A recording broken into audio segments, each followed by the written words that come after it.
کس لیول کی ہے اس کو بھی سامنے رکھا جائے گا.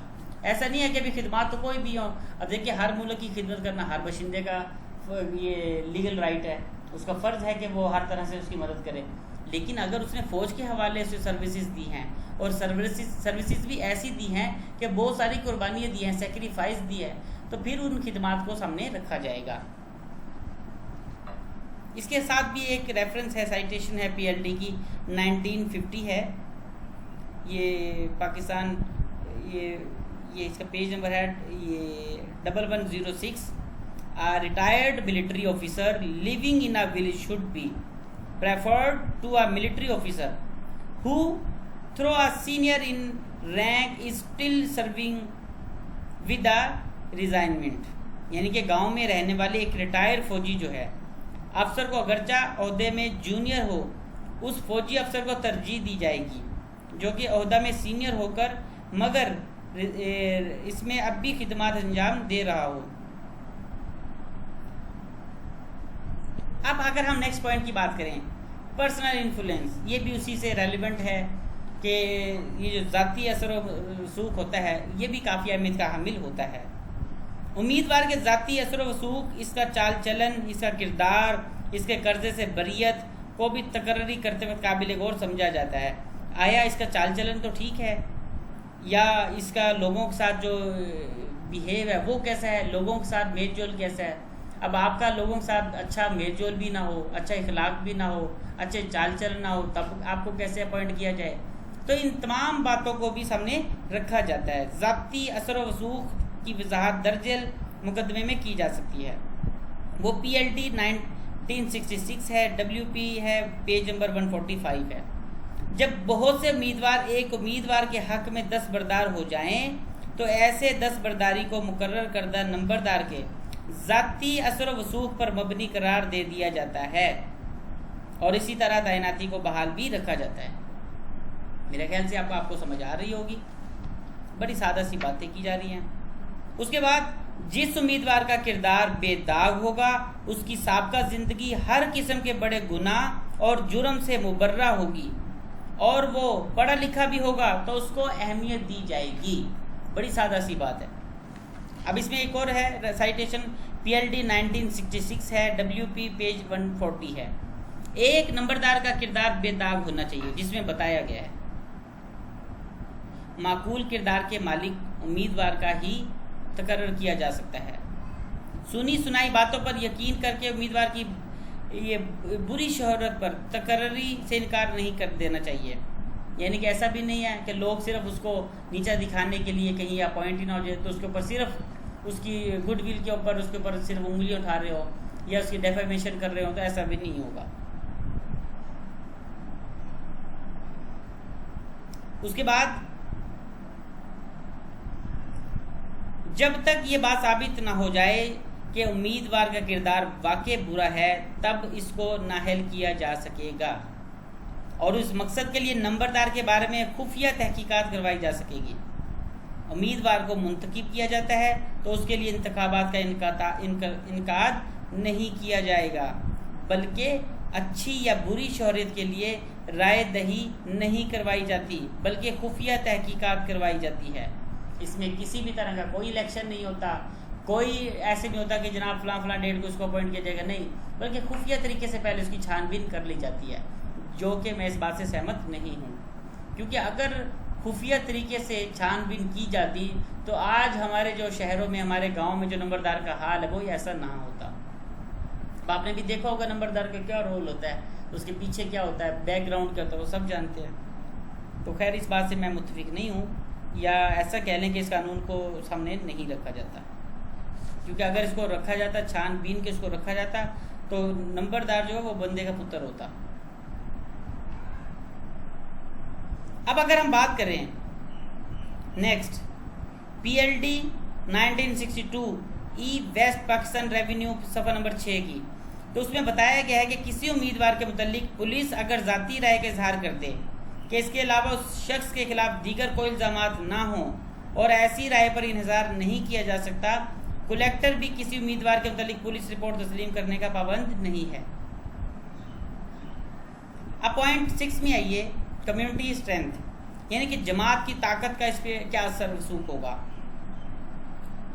تو اس میں بتایا گیا ہے کہ نمبردار کی تقرری کرتے وقت یہ بات بھی نہایت اہمیت کے حامل ہے کہ دیکھا جاتا ہے کہ امیدوار اکثریتی جماعت یا فرقے سے تعلق رکھتا ہے، اس کو متعلقہ محال میں اکثریتی جماعت کی حمایت حاصل ہے اور خاصا مشہور ہے.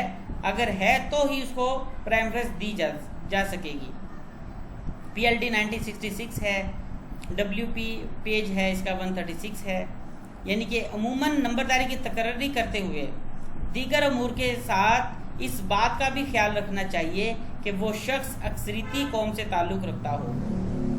ایسا نہ ہو کہ اقلیتی قوم سے تعلق رکھتا ہو، پھر تو اسے کوئی جانتا ہی نہیں ہوگا. اسے کم از کم اکثریتی تعلق رکھنا چاہیے. اکثریتی قوم سے تعلق رکھنا ہر بار فوقیت والی بات نہیں ہے. ایسا امیدوار جس کے پاس زمین زیادہ ہے، اس کا مقام اونچا ہے، جس کا تجربہ زیادہ ہے، اس کو اکثریتی قوم سے تعلق رکھنے والے پر فوقیت دی جا سکے گی. اب PLD 1958 E West Pakistan revenue صفحہ نمبر 140 میں ہے. وہ کہتا ہے کہ اس شخص کو جس کے پاس جدی حقوق تھے اور سرکاری مطالبے سے زمین بھی کہیں زیادہ تھی، تو ایسے شخص پر ترجیح دی گئی ہو جو اکثریتی قوم سے تعلق رکھتا ہوگا. یعنی کہ وہ اب سادہ سی باتوں میں یہ کہنا چاہتا ہے کہ وہ تمام تر ٹرم اینڈ کنڈیشن کو فلفل کرے، تب ہی اسے اپوائنٹمنٹ کیا جا سکے گا. اب نیکسٹ پوائنٹ ہے 7 ڈیفنس ٹریننگ. دفاعی تربیت کیسے کی جائے گی؟ سرحد کے ساتھ واقعہ تحصیل کے نمبردار کی صورت میں اس کی سول دفاع کی تربیت جو اس نے لی ہو اسے بھی دیکھا جائے گا، اسے بھی اہلیت میں شمار کیا جائے گا. سرحد کے قریب واقعہ تحصیل کی صورت میں سول دفاع کی تربیت بڑے کام آتی ہے. اسی لیے نمبردار کی اولین تقرری کرتے ہوئے ان کی حاصل کردہ دفاعی جو سروسز ہیں ان کو اس کو مد نظر بھی رکھا جا سکتا ہے. نہایت سادہ سی بات کہ اس نے اگر کوئی سول ٹریننگ لی ہو تو اس بات کو بھی خاطر میں رکھا جائے گا اس کی تقرری کرتے وقت. اب نمبردار بننا میں نہیں سمجھتا کہ یہ اتنا مشکل ہے. یہ جو قانون بتایا جا رہا ہے اس کو اگر اسی مطابق ایز اٹ از اس کو لاگو کیا جاتا تو میرے حساب سے نمبردار بہت اچھے پرفارمنس دے رہے ہوتے. افسوس ایسا آج کچھ نہیں ہے، لیکن امید پہ دنیا قائم ہے. امید کرتے ہیں کہ انشاءاللہ یہ اپنا کام آنے والے دنوں میں اچھے اور احسن انداز میں سنبھالیں گے. اس کے بعد ہے گورنمنٹ سرونٹ یعنی سرکاری نوکر. یہ گورنمنٹ سرونٹ کیا ہوتا ہے جی؟ کسی سرکاری بندے کو ہی نمبردار منتخب نہیں کیا جا سکتا، کیونکہ سرکاری نوکر کو جس جگہ کا نمبردار بنا کر بھیجا جائے گا وہ وہاں کی اراضی اور لوگوں سے واقف نہ ہوگا، اس لیے بہتر طور پر اپنے فرائض بھی انجام نہیں دے سکے گا. لہٰذا گاؤں کے جو رہائشی ہے، مستقل رہائشی ہے، جس کی وہاں پہ زمین ہو، جس سے لوگوں کے میل جول ہوں، جس سے لوگوں کے ساتھ رابطے ہوں، جس کے پاس لوگوں کا حال چال بتایا گیا ہو، یعنی کہ وہ اپنے خاندان، اپنے قبیلے، اپنے گاؤں کے لوگوں سے بھی واقف ہو، تو اس کو پریفرنس دی جائے گی. البتہ پٹواری کو نمبردار مقرر کرنے میں کوئی حرج نہیں ہے، حالانکہ وہ بھی سرکاری نوکر ہے. پٹواری چونکہ اس کے پاس پورا ریکارڈ ہوتا ہے، وہ تمام لوگوں کو اچھے سے جانتا ہے، اسی لیے اس کو پریفرنس دی جاتی ہے، اس میں کوئی حرج نہیں ہوتی.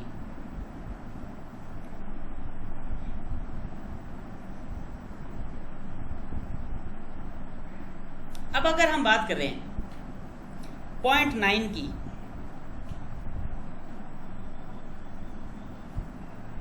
Appointment of absent. اب غیر حاضر کی تقرری کیا ہے جی؟ اس کے اوپر ہم ذرا دیکھتے ہیں.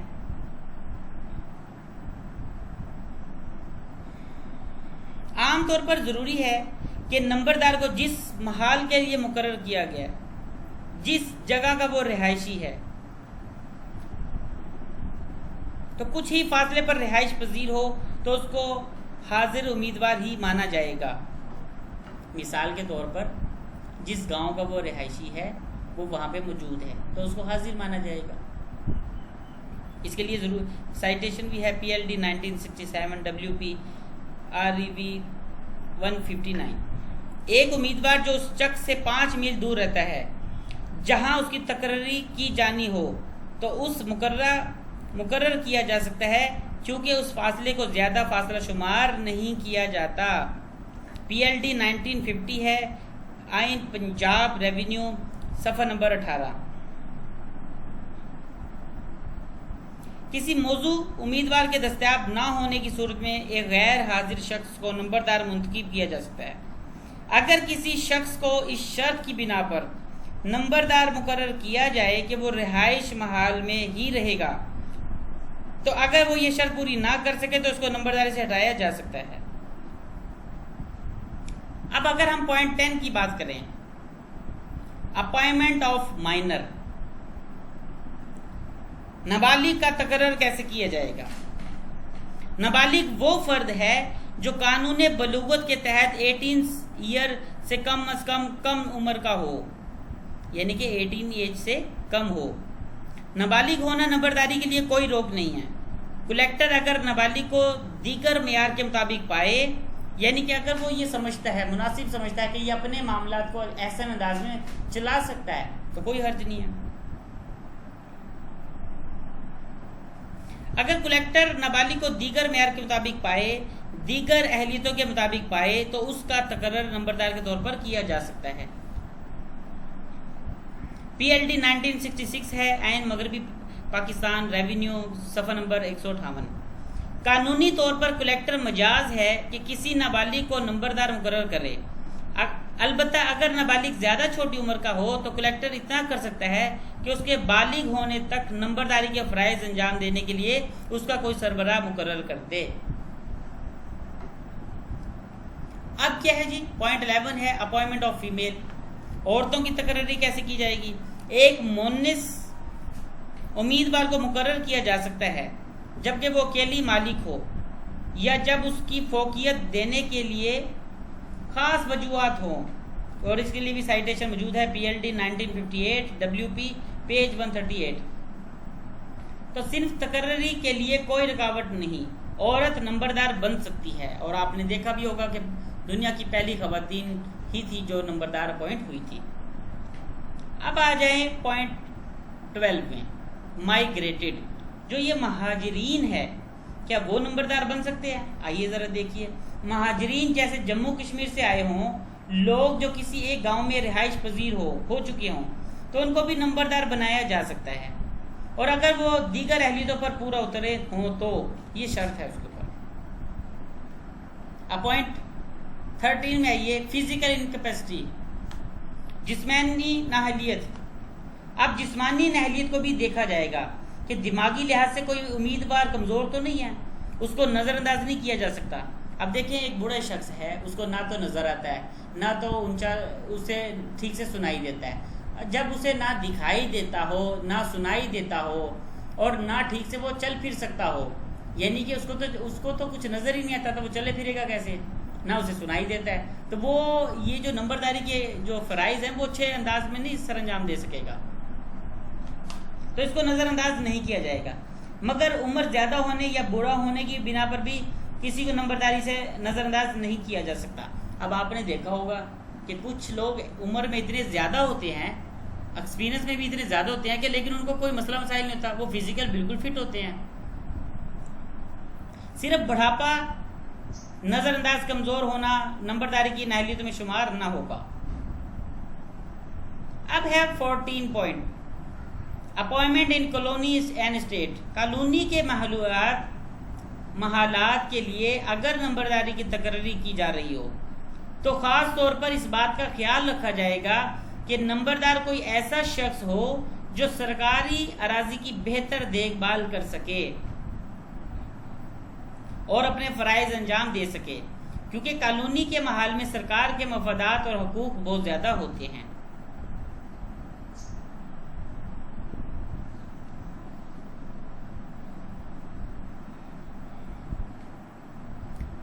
اب اگر ہم بات کریں پوائنٹ 15 کی، ٹمپریری ہیڈ مین، کہ آخر ٹمپریری ہیڈ مین کب اپوائنٹ کیا جائے گا؟ آپ نے دیکھا ہوگا ایک نمبردار اپوائنٹ کیا گیا تھا، لیکن وہ کسی وجہ سے یا کسی مجبوری کے تحت اب وہ ڈیوٹی پہ نہیں ہے. 100 مسئلے مسائل ہو سکتے ہیں, وہ ایک ملک سے دوسرے ملک جایا جا سکتا ہے, یا اللہ نہ کرے اسے کوئی ایسی بیماری آ جاتی ہے جس کی وجہ سے وہ لمبا عرصہ وہ اپنا بیماری میں کاٹ دیتا ہے, تو تب کیا ہوگا؟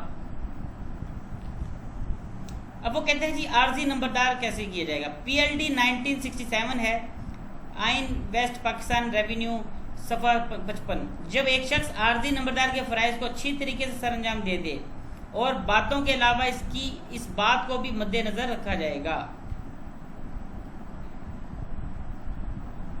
اب یہ ہے سربراہ ہیڈ مین پوائنٹ 16 میں.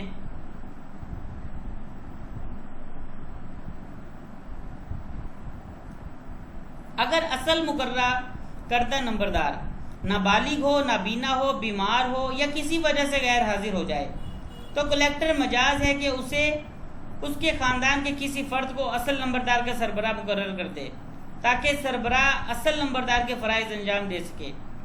لیکن سربراہ نمبردار بننا اس شخص کے لیے آئندہ کبھی اہلیت میں شمار نہ ہوگا.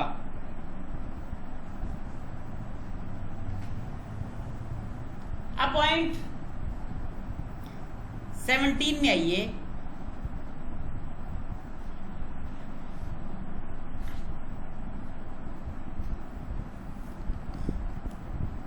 پوائنٹ 17 ہے رول آف پریمو جنیچر.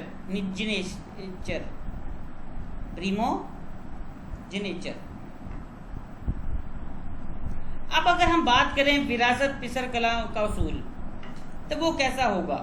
PLD 1950 ہے اس کے لیے 1173. اس سے مراد یہ ہے کہ جب کوئی نمبردار فوت ہو جائے,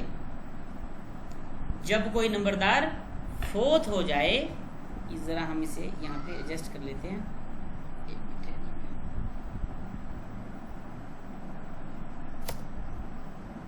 اس سے آپ کو سمجھ میں آ جائے گی.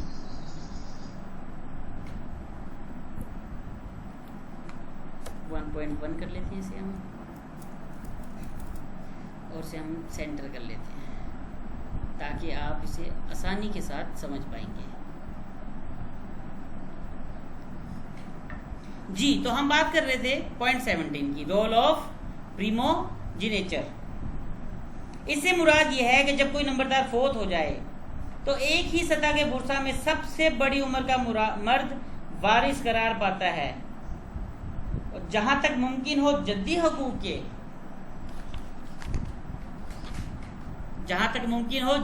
کے اصول سے انحراف نہیں کرنا چاہیے.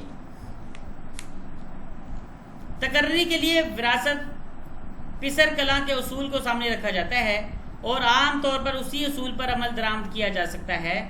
یہ تقرری کے اصول تھے.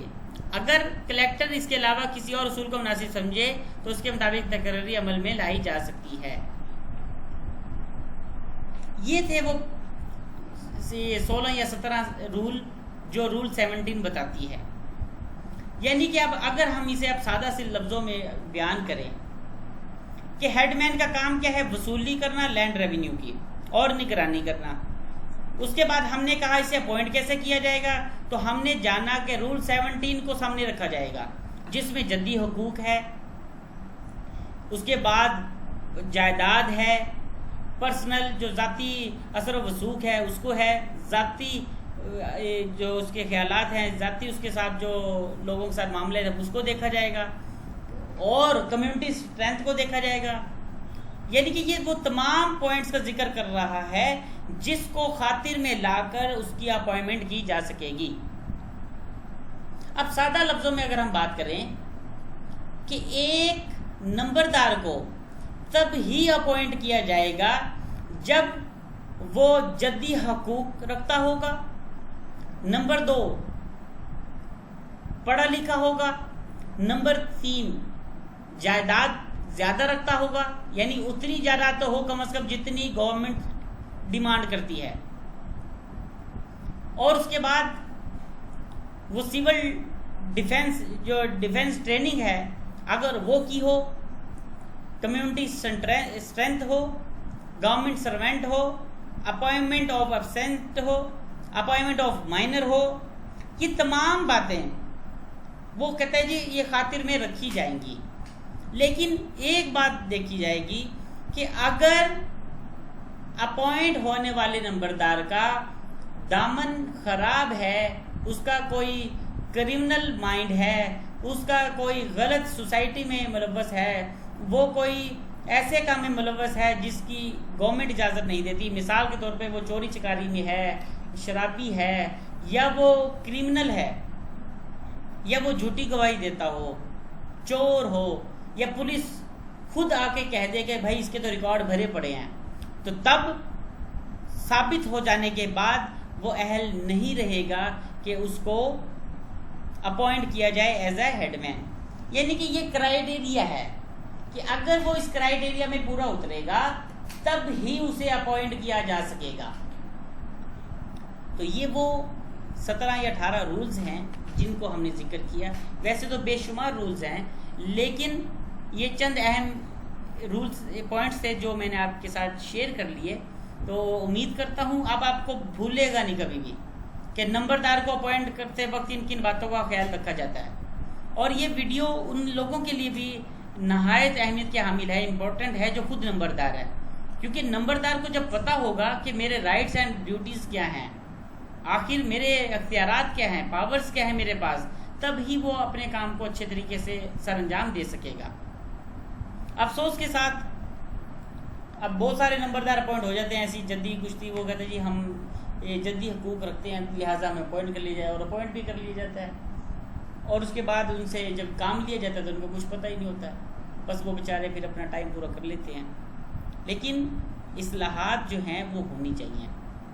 دیکھیں کوئی بھی قانون ہے اس کا حسن ہی یہی ہے، جب تک اصلاحات نہیں آئیں گی ادارے میں تب تک کوئی بھی ملک کامیابی یا ترقی کی طرف نہیں جا سکے گا۔ اب اگر دیکھیں آپ نے یہ ساری قدغن تو لگاتی ہیں، اگر آپ خود ذرا سوچیں آج اپنے ارد گرد کے نمبردار پر اگر نظر دوڑائیں تو کیا یہ تمام باتیں ان میں پائی نہیں جاتی؟ ابھی جو تمام شرائط جو لگائی گئی ہیں کیا وہ ان پہ پورا اترتے ہیں؟ اور اگر وہ پورا اترتے ہیں کیا وہ اپنے اختیارات جانتے ہیں، سمجھتے ہیں؟ تو میرا مقصد آج کا وہ ہے لیکچر شیئر کرنا، کسی نمبردار کی یا کسی کی دل آزاری کرنا نہیں ہے۔ میں یہ کہتا ہوں کہ ہر عہدے کو چاہیے کہ اپنے اختیارات کو پہلے جان لیں۔ جب ہم اختیارات کو جان لیں گے تب ہی ہم اپنے کام کو احسن انداز میں سر انجام دے سکیں گے۔ نمبردار ایک اہم عہدہ ہے، اگر وہ احسن انداز میں کرے گا تو وہاں کے رہنے والے لوگوں کو مسائل کا سامنا نہیں کرنا پڑے گا۔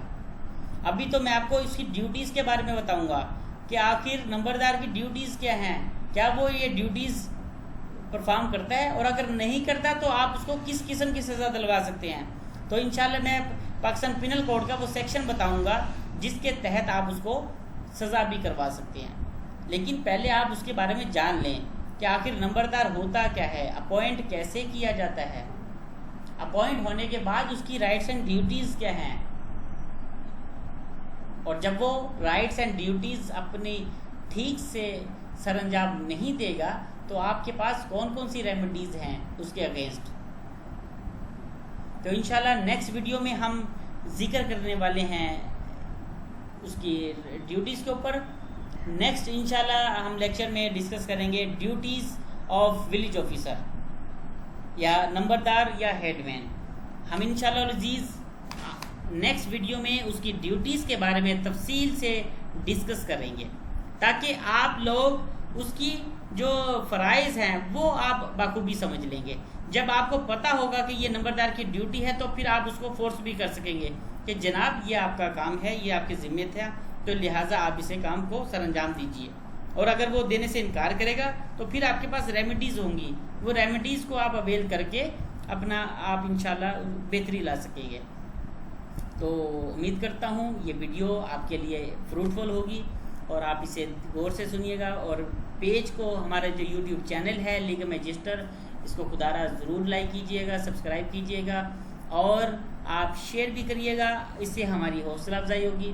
اور اگر کوئی کویسچن ہو اس سے ریلیونٹ تو ضرور کریے گا، مجھے کمنٹس کریے گا، میرا پرسنل نمبر وہاں پہ یوٹیوب پہ موجود ہے، آپ مجھ سے کسی بھی طرح کا کوئی کویشچن کر سکتے ہیں، جو کہیں بھی آپ کو یعنی کہ کوئی پوائنٹ کلیئر نہ ہو رہا ہو، تو انشاءاللہ ہم آپ کے پوائنٹ کو کلیئر کریں گے۔ شکریہ۔